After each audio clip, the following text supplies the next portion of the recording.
আমাদের long March হচ্ছে category বৈষম্য নিয়ে।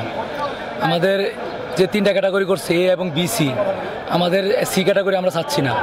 কারণ সি ক্যাটাগরিতে আমাদেরকে যে সুযোগ সুবিধা দেওয়া হচ্ছে, এখানে সুযোগ সুবিধা যে বেশি 90% লোক আমাদের সুযোগ সুবিধা সি ক্যাটাগরির মধ্যে আছে।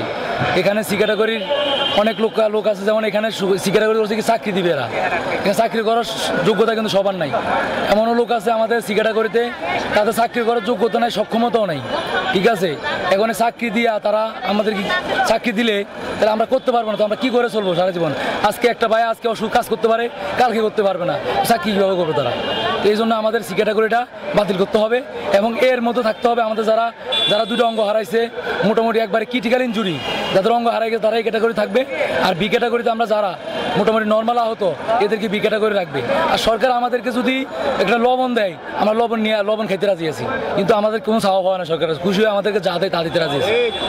ঠিক আছে, আর সরকার যে আমাদেরকে নিয়ে যে বৈষম্য করতেছে, কারণ এই সরকার আমাদের সরকার, আমাদের রক্তের উপরে তারা বসে আছে। যেহেতু আমাদের রক্তের উপরে বসে আছে, তারা আমাদের যে দাবিগুলো আমরা আশা করি তারা মেনে নেবে, এবং যদি তারা না মেনে নেয় তাহলে আমরা এখানে বসে থাকবো, আমরা যাবো না আমার দাবি হাতে নেওয়া পর্যন্ত। এবং আমাদের 6 জন প্রতিনিধি ভিতরে গেছে, ওরা কি বলে আমরা শুনবো। যদি আমাদের মনে হয় না আমরা এটা মানতে পারবো, তাহলে আমরা মেনে চলে যাবো এখান থেকে। আর যদি আমাদের মন মতো না হয় আমরা এখানে থাকবো। আর যদি সরকার হাজার কোটি টাকা বিদেশে পাচার করছে, আমলিক সরকার, এই সরকারের যে পাচার করা টাকার যে আমাদের যে মাথাপিছু ঋণ হয়েছে, এই ঋণ কিন্তু বর্তমান সরকার টানতেছে, তাতে কোনো সমস্যা হইতেছে না। কিন্তু আমাদের জন্য কিছু করবে, তাতে তাদের ওইটা নাই সেটা নাই, তাদের মানে আমাদের উপর ট্যাক্স বাড়াইতে হবে, ওইটা করবে সেটা করবে। দরকার আমাদের কয় হাজার লোক, আমরা 22,000 লোক, এদের জন্য সরকার চাইলে অনেক কিছু করতে পারে। ঠিক আছে, কিন্তু কেন করতেছে না? শুধু এই যে আমলাতান্ত্রিক জটিলতার কারণে আমাদের সাথে বৈষম্য হচ্ছে। এই আমলিকের আমলাগুলা পয়সা আমাদের ওরা চাইতেছে আমাদের কিছু না, আমরা যেন কিছু না পাই, আমরা যেন স্বীকৃতি না পাই, আমরা যেন কোনো কিছুই না পাই, ওদের কাছে সরকার থেকে কোনো সুবিধা যেন না পাই। এই আমলাগুলারে আগে সচিবালয় থেকে বের করতে হবে। আপনারা সবাই জানেন লং মার্চ কেন এসেছি আমরা। আমাদের ভাই নিয়ে একটা বৈষম্য হচ্ছে ভাই। ঠিক আছে ভাই, আমাদের নিয়ে মনে করেন 3টা ক্যাটাগরি করেছে, একটা হচ্ছে এ, একটা হচ্ছে বি, আর একটা হচ্ছে সি ভাই। এখন আমার কথা হচ্ছে ভাই, এই ক্যাটাগরিগুলো কেন ভাই? আমরা তো সবাই একসাথে ভাই যুদ্ধ করেছি, তাই না ভাই? কেউ হাত হারিয়েছে, কেউ পা হারিয়েছে, কেউ জীবন দিয়েছে ভাই। তো আমরা তো সবাই এক এখানে ভাই।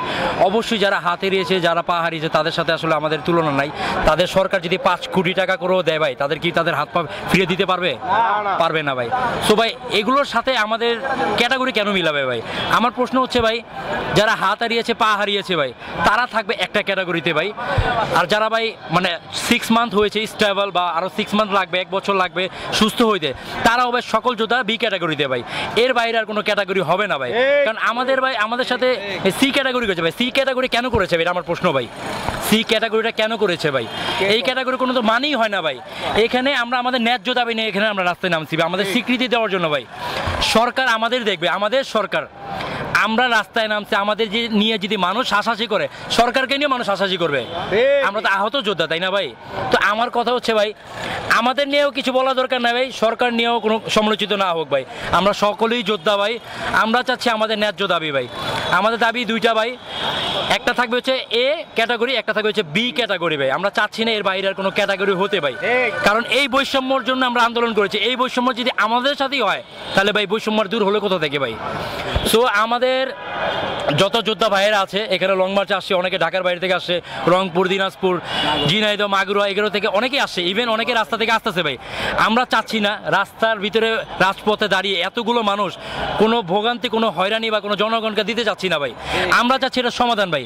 আমরা এখানে আসছি, আমরা সরকারের প্রতি আশাবাদী যে তারা আমাদের কথাগুলো দেখতেছে বা শুনতেছে, তারা আমাদের ন্যায্য দাবিগুলো মেনে নিবে ইনশাআল্লাহ। সো আমাদের যাতে তারা হয়রানি না করে, আমরাও চাচ্ছি না আমাদের আরও আহত ভাই নিয়ে রাস্তায় নামি ভাই।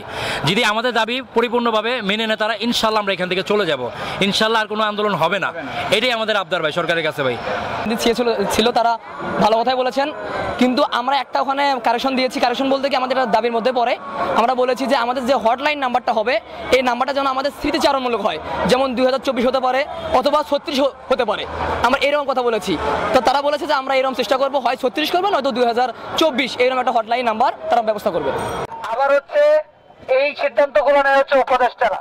সুতরাং এই সিদ্ধান্ত তারা চিন্তা করে প্রেসের সামনে উল্লেখ করে আমাদের সাথে আগামী বুধবার বসবে।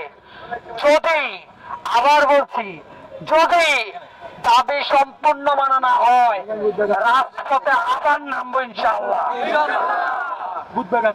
আমাদের বুধবারের মধ্যেই আপনারা জানবেন, কারণ এটা প্রেস ব্রিফিং হবে। আমরা বলেছি বিগত সময়ে দালালরা বিক্রি হয়েছে, এই বিক্রির জিনিস আমরা চাই না বলে আমরা বলেছি তারা প্রেস ব্রিফিং এর মাধ্যমে জানাবে আগামী বুধবার আমাদের সাথে কখন বসবে, বসে চূড়ান্ত সিদ্ধান্ত কখন দিবে।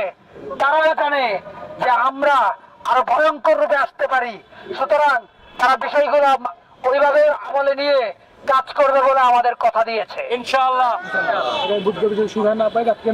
আরে আগামী বুধবার যদি আমরা কোনো ধরনের সিদ্ধান্ত, সঠিক সিদ্ধান্ত, আমাদের পক্ষের সিদ্ধান্ত, দাবি মেনে নেওয়ার সিদ্ধান্ত যদি না পাই, আবার আমরা রাস্তায় নামতে রাজি আছি না? আমরা আবার রাস্তায় নামবো। আমরা আমাদের রক্তের উপর দাঁড়িয়ে আছে এই সরকার, সুতরাং আমাদের কথা দিয়েছে আমাদের সিদ্ধান্তগুলা, আমাদের দাবিগুলা তারা আমলে না নিয়ে গেজেট প্রকাশ করবে না, সুতরাং এটা আমরা নিশ্চিত করেই রয়েছি। ক্যাটাগরি আওতায়, ক্যাটাগরি এ এর আওতায় থাকবে যারা আহত পঙ্গুত্ব বরণ করেছে, অর্থাৎ স্বাভাবিক জীবনে ফিরতে পারবে না, অক্ষম হয়ে গেছে, তাদেরকে ক্যাটাগরি এ এর আওতায় আনতে হবে। এবং সরকারের ঘোষণা অনুযায়ী 5 লাখ টাকা এককালীন ভাতা, সেটাকে আমরা বলেছি বিবেচনা করে বৃদ্ধি করা। আর যে মাসিক ভাতার ঘোষণা সরকার দিয়েছে 20,000, আমরা সেটাতে স্যাটিসফাইড। আমরা আমাদের ক্যাটাগরি দিয়ে যেটা বলেছি সেটা হচ্ছে সরকার ঘোষণা করেছে ক্যাটাগরি বিয়েদেরকে 3 লাখ টাকা ভাতা দিবে, আমরা বলছি সেটাকে পুনরায় বিবেচনা করে সেটাকে বৃদ্ধি করা। এবং সরকার ক্যাটাগরি বিয়ের জন্য মাসিক ভাতা নির্ধারণ করেছে 15,000, আমরা সেটাতেও একমত পোষণ করেছি।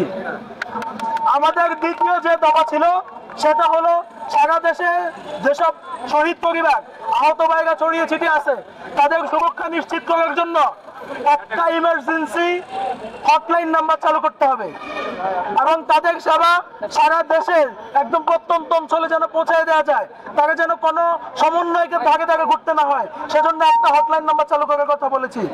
আমাদের আরেকটা দফা দাবি ছিল, সেটা হলো এই আইন করা, সুরক্ষা আইন করা, সুরক্ষা আইনের আওতায় শহীদ পরিবার এবং আহতদেরকে তাদের নিরাপত্তা নিশ্চিত করা। সেখান থেকে আমরা সিদ্ধান্ত পেয়েছি, একটা সিদ্ধান্ত ওনারা মেনে নিয়েছে এবং কার্যকরী করবে, খুব রিসেন্টলি ওনারা কাজ শুরু করবে, সেটা হচ্ছে হটলাইন নাম্বার চালু করা। আর বাকি যে দুইটা সেটা তো ক্যাবিনেটের মধ্যে সিদ্ধান্ত হয়, সেজন্য ওনারা আগামী বুধবার পর্যন্ত সময় নিয়েছেন, আমরা তাদেরকে সময় দিয়েছি। আগামী বুধবারের মধ্যে আমরা যদি সিদ্ধান্ত পজিটিভ পাই, আমাদের দাবি যদি মেনে নেওয়া হয়, তাহলে আমরা আর রাস্তায় নামবো না।